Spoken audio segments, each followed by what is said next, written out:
शिशुमाले नमो नमः।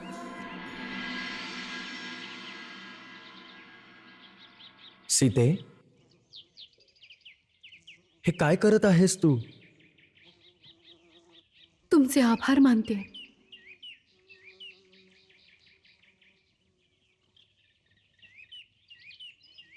नेहमी अशीच हसत रहा, प्रसन्न रहा. ह्यापेक्षा अधिक माझ्यासाठी काही नाही.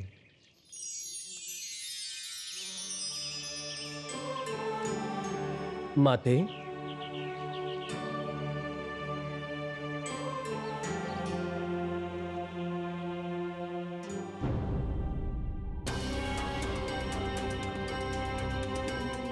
आमच्या पाया पडू नकोस राम.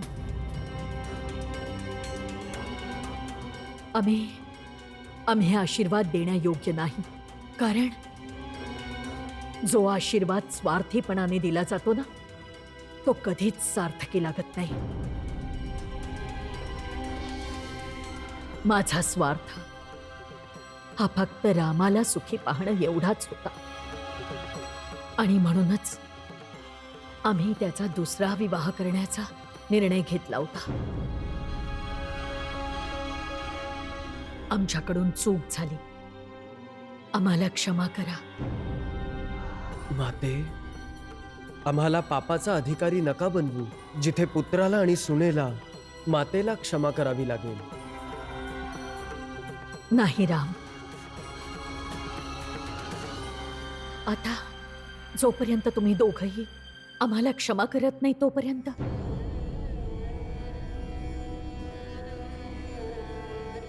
माते, आम्ही तुमची मुलं आहोत. आमचं स्थान इथे आपल्या चरणांपाशी आहे. कोणतीही माता आपल्या मुलांचं अहित चिंतू शकत नाही. आपण आपल्या बाजूने आमच्या हिताचाच विचार केलाय, म्हणून आपण दुःखी होऊ नका.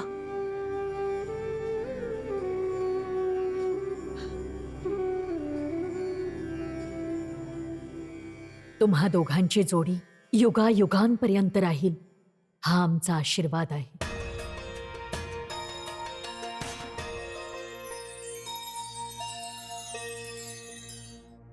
प्रणाम गुरुदेव.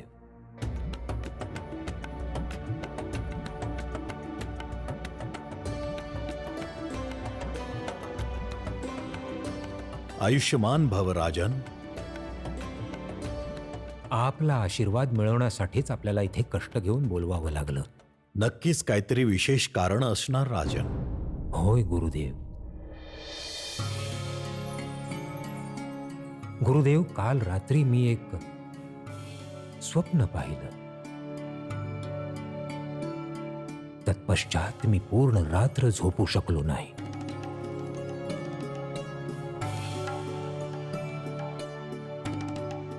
असं असू शकतं की हे स्वप्न माझ्या भविष्याबद्दल काही सांगत असेल, किंवा कदाचित याचा संबंध अयोध्या किंवा माझा पुत्र रामाशी असेल.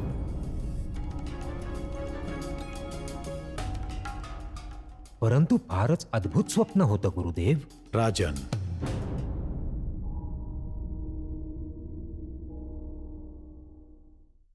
आपण चिंता करू नये. आपण विस्तृतपणे आपले स्वप्न सांगावे.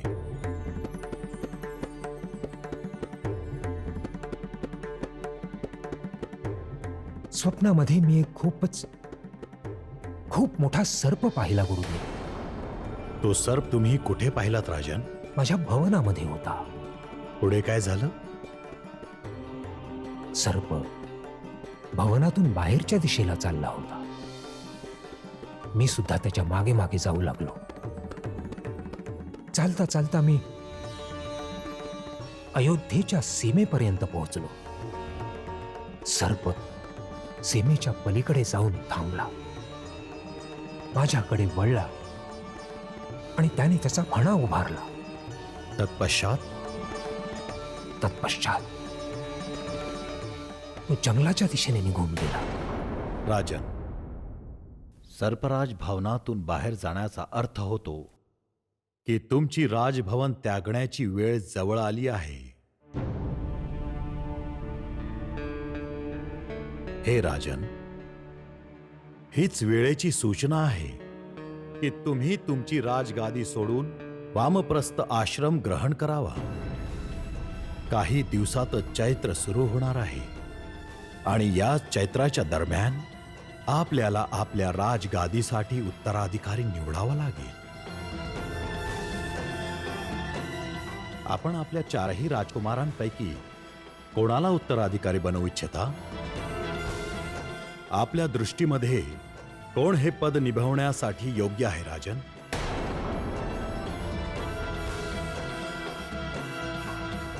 गुरुदेव, रामहून श्रेष्ठ अयोध्येच्या राजसिंहासनावर बसण्यायोग्य दुसरं कोण आहे? हे तुमचे विचार आहेत राजन. संभावना आहे की सगळे आपल्या विचारांशी सहमत नसतील. अर्थात हेच राजन की आपले 4ही पुत्र राजगादीवर बसण्याच्या योग्य आहेत आणि सगळ्यांनाच आपल्या राजगादीवर बसण्याची संधी मिळायला हवी. माझ्या मते आपल्याला 4ही राजकुमारांची परीक्षा घ्यायला हवी राजन. म्हणजे चौघांनाही राजसिंहासनावर बसण्याची न्याययुक्त संधी मिळेल. परंतु गुरुदेव, सर्वच जाणतात की राम सर्वोत्तम आहे. जर 4ही राजकुमारांना संधी मिळाली तर त्यांना स्वतःच जाणवेल की राजगादीवर बसण्यासाठी सर्वोत्तम उत्तराधिकारी कोण आहे आणि ते सर्व त्याचा आदर आणि सन्मान करतील.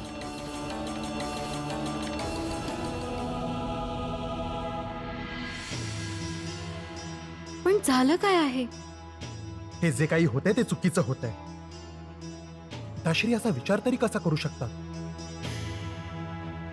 अहो ऐका तरी.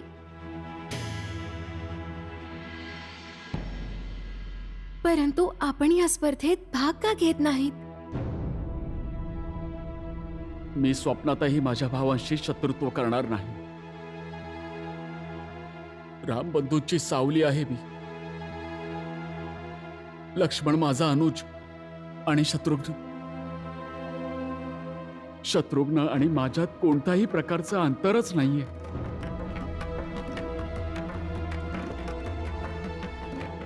आपण इतका विचार का करता आहात? बघा, आपण एक क्षत्रिय आहात. आपण या स्पर्धेमध्ये एक क्षत्रिय म्हणून भाग घ्या. एक क्षत्रिय कधी युद्धक्षेत्र सोडून जात नाही. हे युद्धक्षेत्र नाहीये, हे रघुकुल आहे आणि इथे प्रत्येकाला मर्यादा आहे आणि माझी मर्यादा माझ्या बंधूंच्या विरोधात कुठल्याही स्पर्धेत भाग घेण्याची अनुमती देत नाही. द्वंद्व भले कोणतेही असो, स्पर्धेत कोणीही खेळो, परंतु मी या स्पर्धेत भाग घेणार नाही.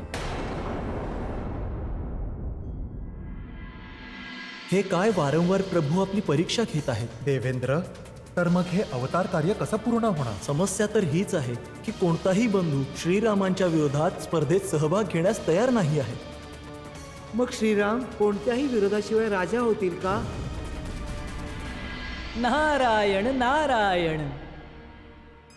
आपण सगळे इतके चिंतित का दिसत आहात? माझ्याकडे एक शुभ समाचार आहे. कोणती शुभवार्ता देवर्षी? हो देवेंद्र, आपल्या कार्यात माता सरस्वती देवीच्या कृपेने मंथरा आपल्याला साथ देईल. त्या सदैव श्री प्रभू रामांना त्यांच्या अवतार कार्याची आठवण करून देतील. तर आता मंथरा आपल्यासाठी देवी मंथरा होणार. नारायण नारायण.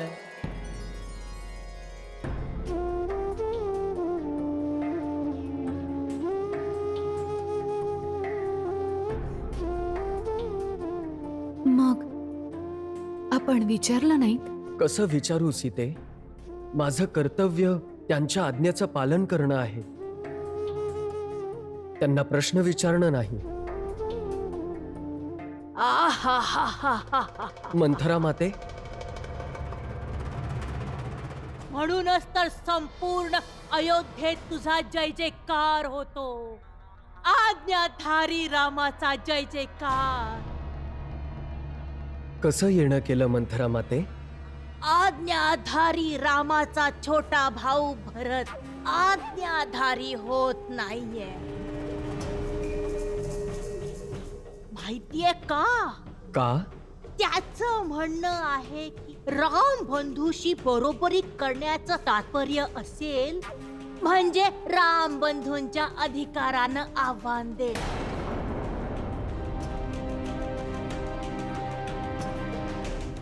अधिकार?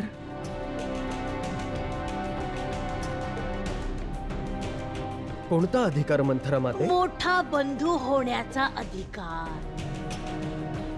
आता तूच बघ ना, तू तर एक आदर्श बंधू आहेस, पण असं नको घडायला की सिंहासनावर कोणी असा बसावा जो त्याच्या योग्य नसेल. कारण की जो योग्य आहे तो प्रतियोगितेत भागच घेत नाही आहे. जर तू भरतला समजावलंस तर कदाचित तो तयार होईल. मी भरतला नक्कीच समजावेन. शक्य तितक्या लवकर कर राम. शक्य तितक्या लवकर कर. नाही तर लोक असंच म्हणतील की रामाला स्वतःलाच असं वाटतंय की कोणीही या प्रतियोगितेत समोर येऊ नये. आज्ञाधारी रामची जय. आज्ञाधारी रामाचा विजय असो.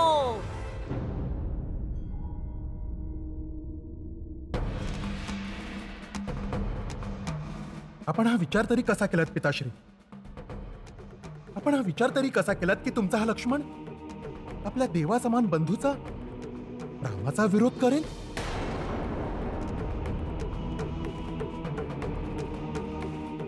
पुत्रा, इथे प्रश्न विरोधाचा नाहीये. ते जे काही असेल पिताश्री, मला या स्पर्धेत जरा देखील रस नाही. मला या सगळ्यापासून लांब ठेवा. आणि जर का आपण मला आपल्या आज्ञेचं पालन करण्यास प्रवृत्त केलं तर मी अयोध्या सोडून निघून जाईन.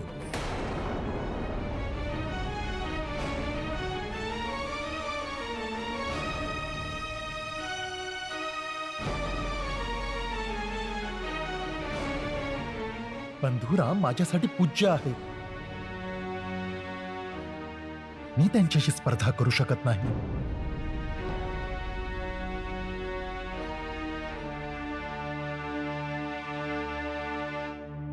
ठीक आहे. धन्यवाद पिताश्री.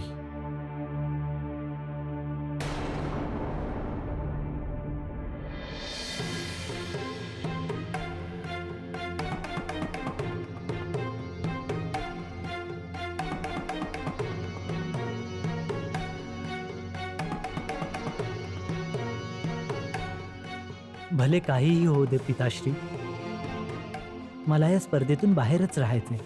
तर मग अयोध्येच्या राजसिंहासनाच्या उत्तराधिकारीच्या स्पर्धेमध्ये भाग कोण घेणार? परंतु ह्या स्पर्धेची गरजच काय आहे? आपण सर्व जाणतो की राजसिंहासनावर बंधू रामच बसणार आहे. लक्ष्मण, हे आपण सर्वच जाणतो, परंतु प्रजेला सुद्धा कळायला हवं, म्हणून ही स्पर्धा घेणे आवश्यक आहे पुत्र. मग स्पर्धा बंधू राम आणि बंधू भरत यांच्यात व्हावी. नाही.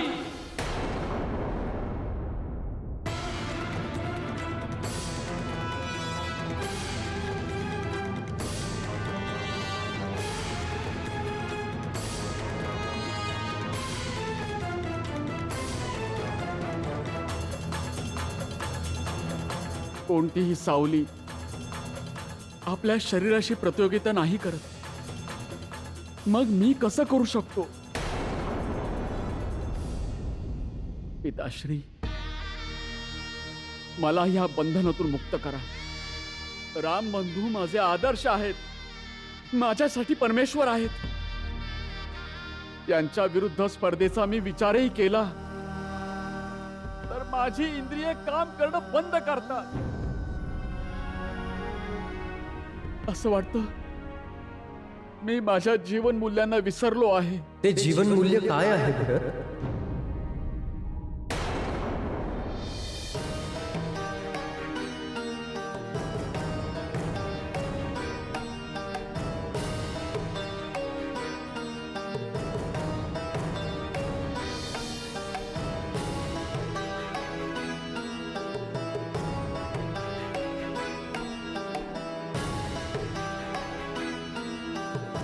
जे जीवनमूल्य मी जाणतो ते आपले माता पिता आणि गुरूंची आज्ञा पालन करणं आहे.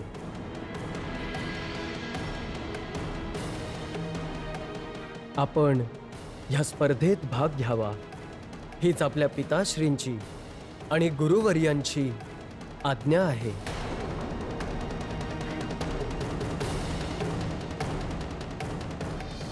मी असा कोणता अपराध केलाय, असा कोणता गुन्हा केलाय किंवा करतोय की तुम्ही मला एवढा अशिष्ट, एवढा असभ्य समजताय की मी आपला विरोध करेन?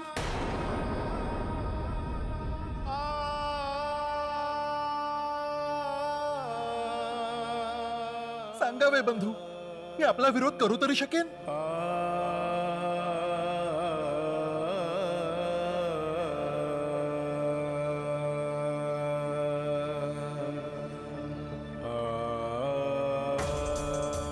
लक्ष्मण, तू असं म्हणाला नाहीस आणि काही केलंही नाहीस.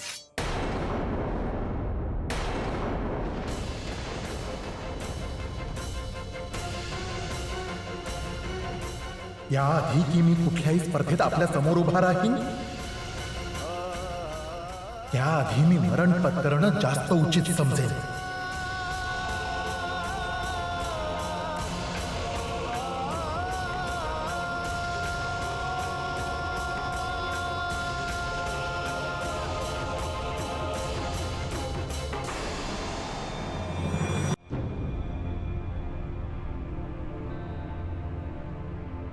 ठीक आहे.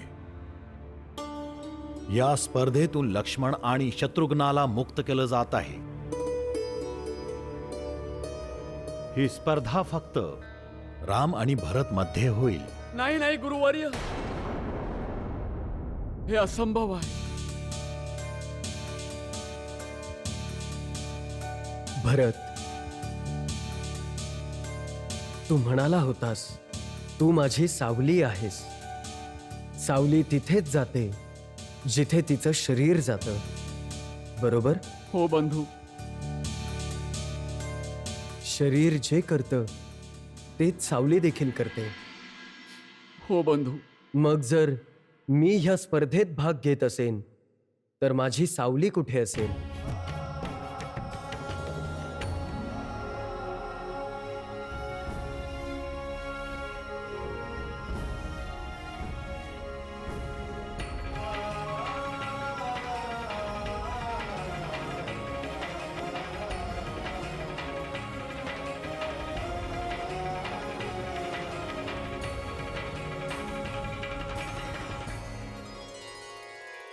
भरत, तू तुझ्या बंधूला एकटं ठेवशील? नाही बंधू, नाही, कदापि नाही. सावली शरीरापासून दूर निघून जाईल? नाही बंधू.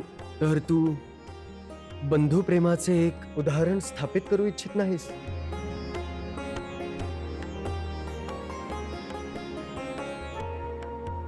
ठीक आहे बंधू, तुम्ही जे म्हणाल मी तेच करीन.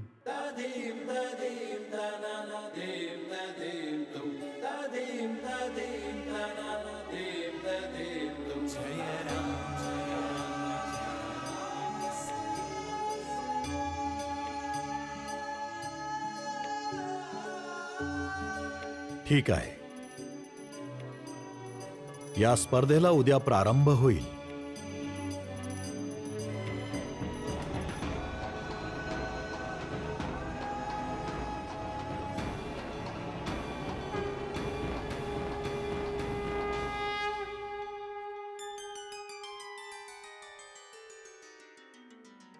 राजकुमार रामांचे आगमन होत आहे. राजकुमार रामांचा, राजकुमार रामांचा, राजकुमार रामांचा, राजकुमार रामांचा, राजकुमार रामांचा, राजकुमार रामांचा, राजकुमार रामांचा, राजकुमार रामांचा, राजकुमार रामांचा, राजकुमार रामांचा.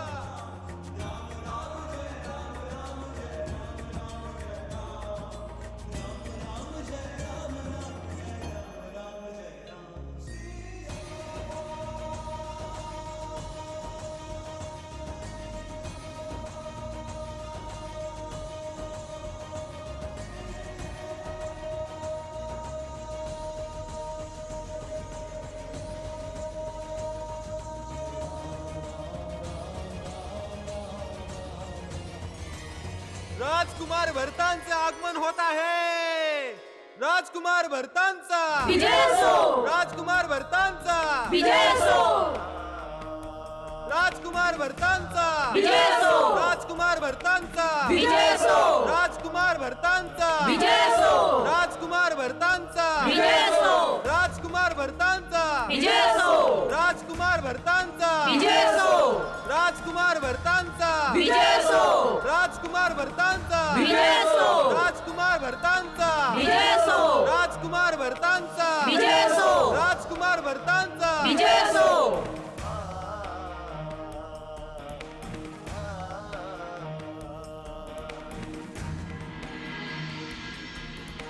महाराज दशरथांचे आगमन होत आहे. महाराज दशरथांचा महाराज दशरथांचा महाराज दशरथांचा महाराज दशरथांचा महाराज दशरथांचा महाराज दशरथांचा महाराज दशरथांचा महाराज दशरथांचा महाराज दशरथांचा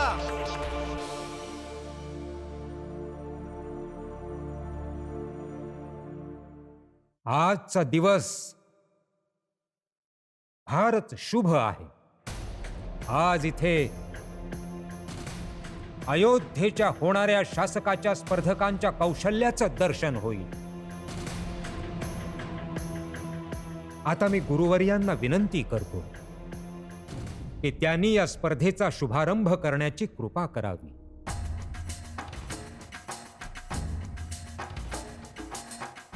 ही फक्त परीक्षा नाही आहे. आपण या सगळ्याला प्रदर्शनही म्हणू शकतो. एक सदाचारी आणि सामर्थ्यशाली राजा होण्यासाठी सर्व गुण संपन्न होणं आवश्यक आहे. कारण रघुवंश सर्वात उत्तम राजाचा अधिकारी आहे.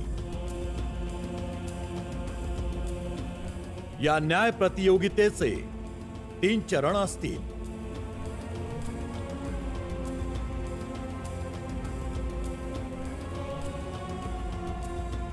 पहिलं न्याय प्रश्नोत्तरे असेल. दुसरा निरीक्षण आणि निर्णय घेणे आणि तिसरी असेल धर्मपरायणता आणि खऱ्याची परीक्षा. आजचा पहिला प्रश्न भारतसाठी.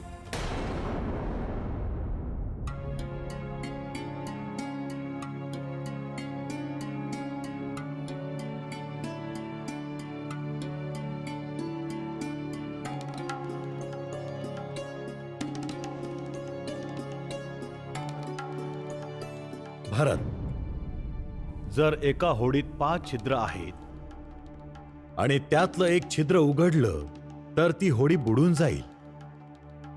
हे काय सूचित करतं पुत्र?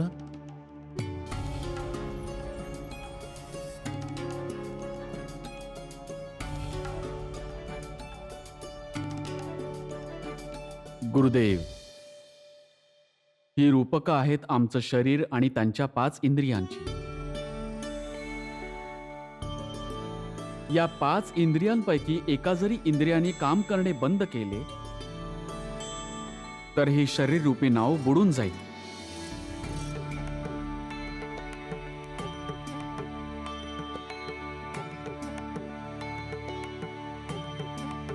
राजकुमार भरतांचा राजकुमार भरतांचा राजकुमार भरतांचा. पुढील प्रश्न रामसाठी.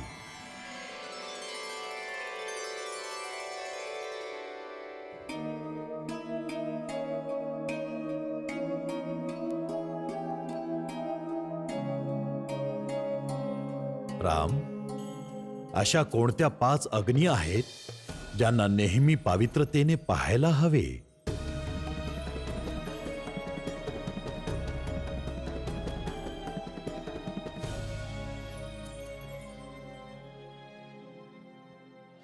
माता,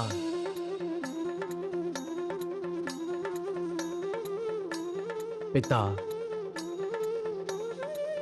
अग्नी, आत्मा आणि बलिदान. राजकुमार रामांचा राजकुमार रामांचा राजकुमार रामांचा राजकुमार रामांचा राजकुमार रामांचा राजकुमार रामांचा राजकुमार रामांचा राजकुमार रामांचा राजकुमार रामांचा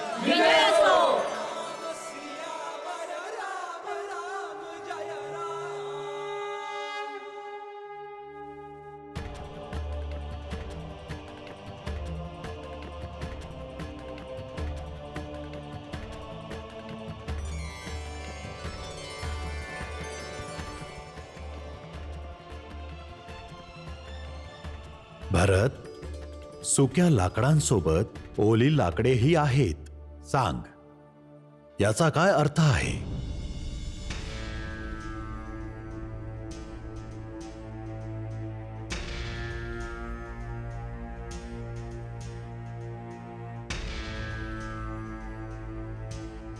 याचा अर्थ हा आहे गुरुदेव की वृद्धावस्थेत इतकी सहनशीलता नसते जितकी यौवनात असते.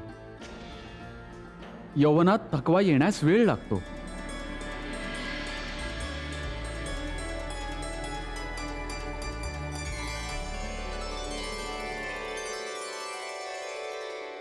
राम,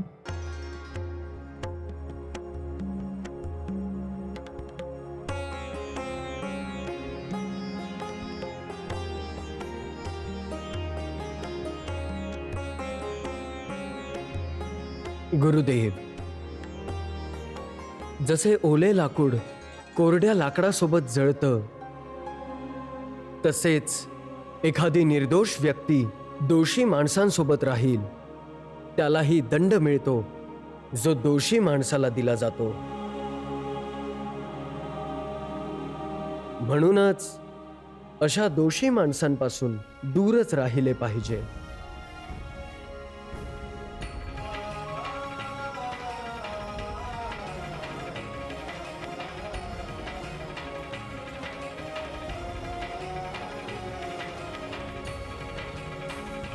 आम्हाला हे सांगताना आनंद होत आहे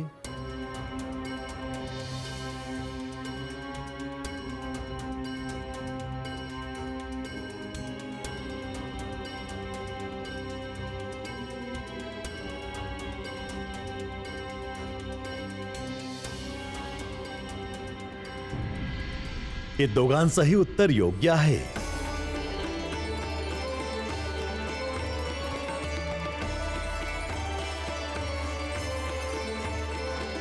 दोघे अजूनही या स्पर्धेत बरोबरीच्या स्थानावर आहेत. अर्थात आमचे दोघेही शिष्य योग्य आहेत.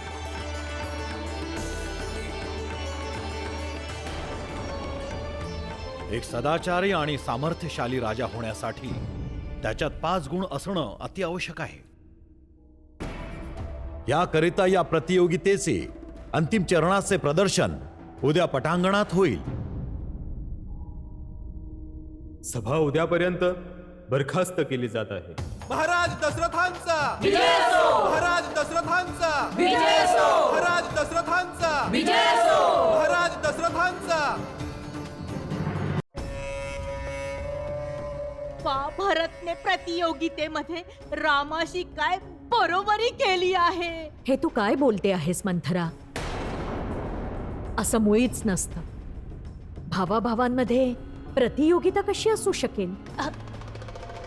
चल ठीक आहे, प्रतियोगिता असो किंवा खेळ असो, पण आपल्या भरतने सुद्धा हे सिद्ध केलं आहे. जर राम गुणांचा भांडार असेल तर आपला भरतही काही कमी नाही आहे. मंथरा, आता मला राग येतोय. हा, अजून एक शब्द जरी बोललीस ना माझ्या रामाविरुद्ध, मी तुला कक्षाबाहेर पाठवून देईन. माझा राम अतुलनीय आहे. माझ्या रामाची जितकी प्रशंसा करावी तितकी कमीच आहे. माझा राम सगळ्यात योग्य युवराज आहे. हा, उद्याचा योग्य राजा देखील तोच आहे. मी एक मुकुट घेऊन येते आणि मग तो मुकुट रामाला कुठल्याही रीती भातीशिवाय त्यांना अयोध्येचा राजा म्हणून घोषित करून टाका. जर हे शक्य असतं ना तर मी असंच केलं असतं. सत्य तर हे आहे की आमच्या महाराजांनी ही प्रतियोगिता आयोजित करायला नको होती. त्याऐवजी रामला युवराज घोषित करायला हवं होतं. अरे माझी भोळी भाबडी राणी, कशा आई आहात तुम्ही. भरतचा जरा देखील विचार नाही करत. हे कधी रामाच्या मातेने असं म्हटलंय की भरत माझ्या मुलांपेक्षा चांगला आहे? गप्प बसशील? झालं पुराण सुरू. जा इथून, निद्रा येते मला.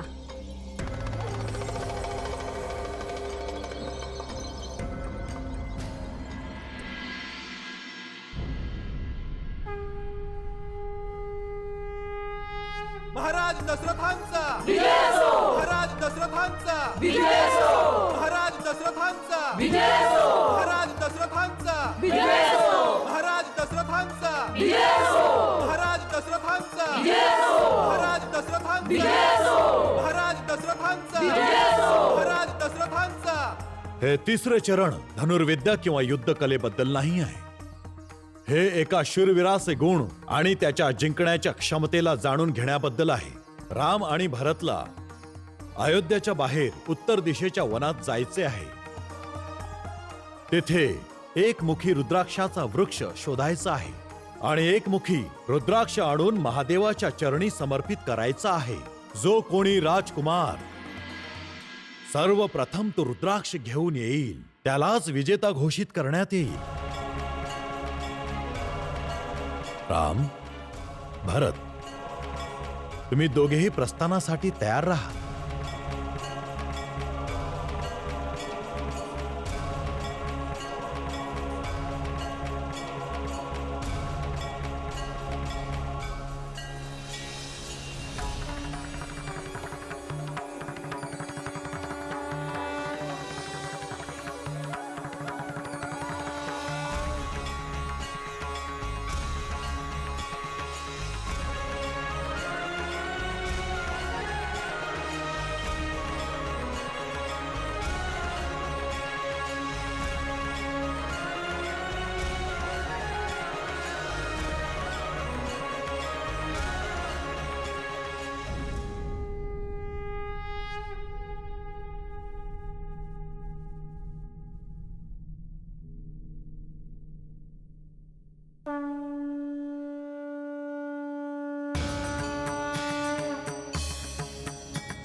कैकई, जो कोणी विजयी होईल तो राजन श्रेष्ठ दशरथांचा पुत्रच ना.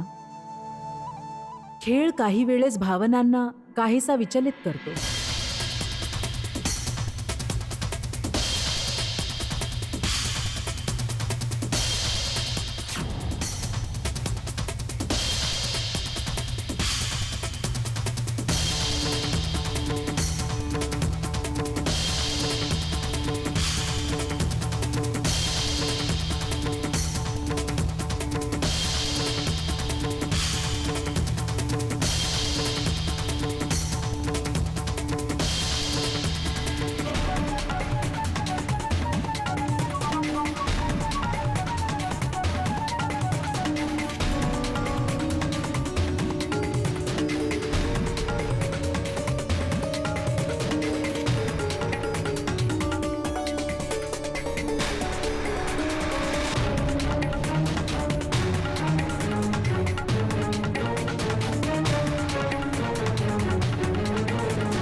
महाराज, असं वाटतं युवराज येत आहेत.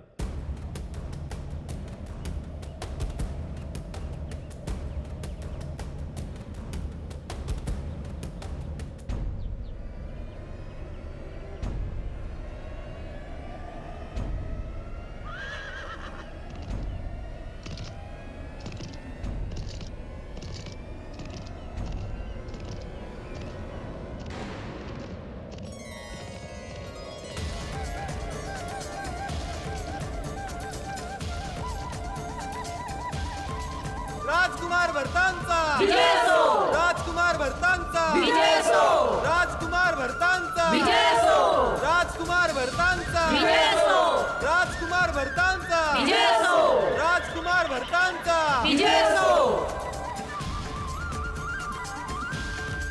राजकुमार रामांचा राजकुमार रामांचा राजकुमार रामांचा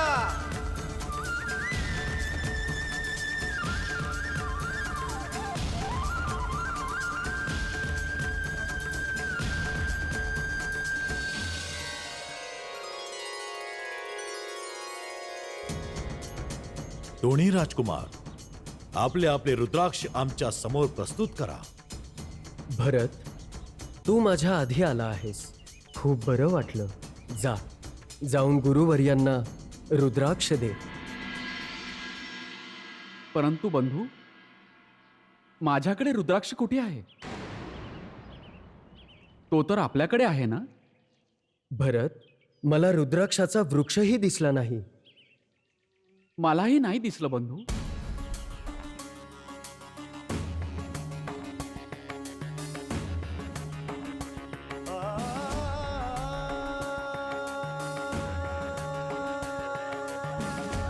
मग आता निर्णय कसा घेतला जाईल? भारतच जिंकणार महाराणी. पाहिलं नाहीत, भरतचा रथ पहिला पोचलाय. राजकुमार भरतांचा राजकुमार भरतांचा राजकुमार भरतांचा नाही, विजयी राम झाले आहेत.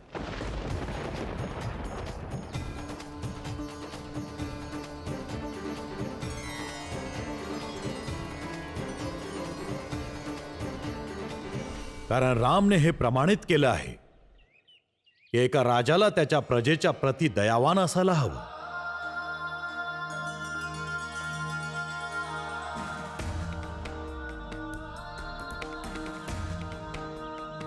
हे आमच्या आश्रमातील संन्यासी आहेत.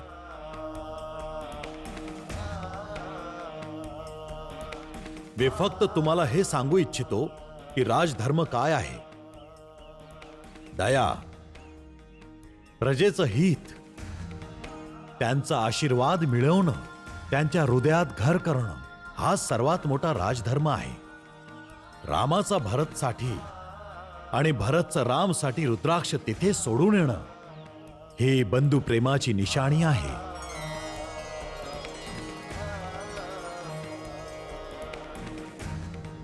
हे भगवंता, आमचे हे कान रामाला विजयी घोषित केले हे ऐकण्यासाठी आतुर आहेत. आम्हाला हे सांगताना अत्यंत आनंद होतो आहे की या प्रतियोगितेचा विजेता राम आहे.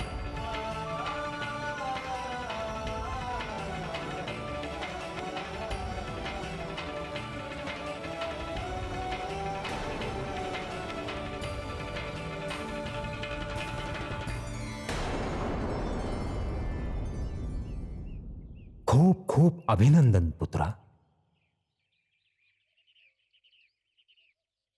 हा अन्याय आहे. हा अन्याय आहे.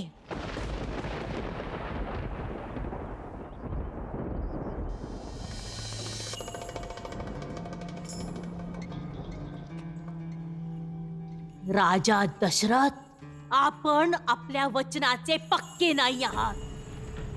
तुम्ही महाराज म्हणण्याचे लायकच नाही आहात. पक्षपात करत आहात तुम्ही. अयोध्यापती दशरथ, तुम्ही तुमचे वचन कसे विसरू शकता? खोटे आहात तुम्ही.